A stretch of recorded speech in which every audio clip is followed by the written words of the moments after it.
بسم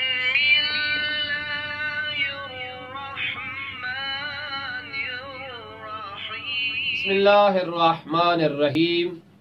السلام علیکم ورحمۃ اللہ وبرکاتہ۔ یا علی مدد علیہ الصلاۃ والسلام۔ میں ہوں سید ثقلین حیدر نقوی نجفی، سرزمین نجف اشرف سے، اور میں آپ کی خدمت میں حاضر ہوا ہوں آج کے نئے فقہی مسئلے کے ساتھ۔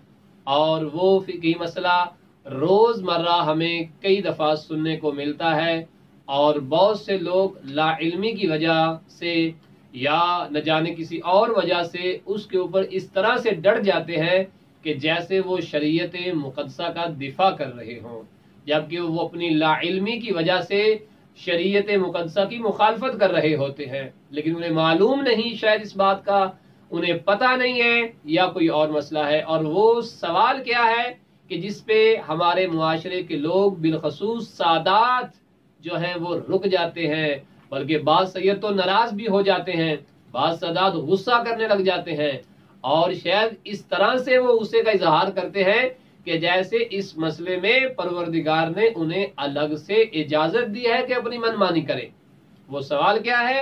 وہ سوال یہ ہے کہ آیا سادات پر خمس واجب ہے یا نہیں؟ بہت سے سادات سے جب عام بات چیت ہوتی ہے تو جب تذکرہ خمس چھڑ جاتا ہے تو وہاں پہ وہ کہتے ہیں بھائی ہم تو سید ہیں اور خمس سادات کے لیے ہوتا ہے، لہٰذا تمہارے اوپر واجب ہے خمس دینا ہمیں، نہ کہ ہمارے اوپر واجب ہے، جبکہ ایسا بالکل نہیں ہے۔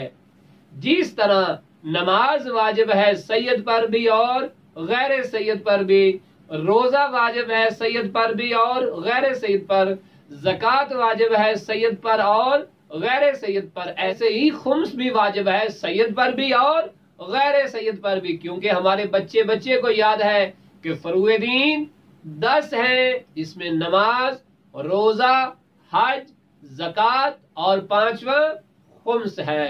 لہذا خمس میں سادات کو کوئی الگ سے پروردگار نے چھٹی نہیں دی ہے کہ میں سید ہوں لہذا مجھے خمس دینا نہیں ہے بلکہ لینا ہے، نہیں، ایسا بالکل نہیں ہے۔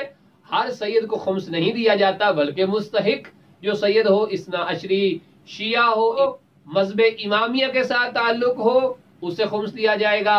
لیکن جس طرح نماز واجب ہے اس طرح ہر مسلمان مرد اور عورت، مومن پر اور مسلم پر خمس واجب ہے، لہٰذا اس میں کوئی فرق نہیں ہے سید اور غیر سید کا۔ پروردگار ہمیں علم و عمل سے مالا مال فرمائے اور ہمارے قلوب کو نور اہل بیت سے منور فرمائے۔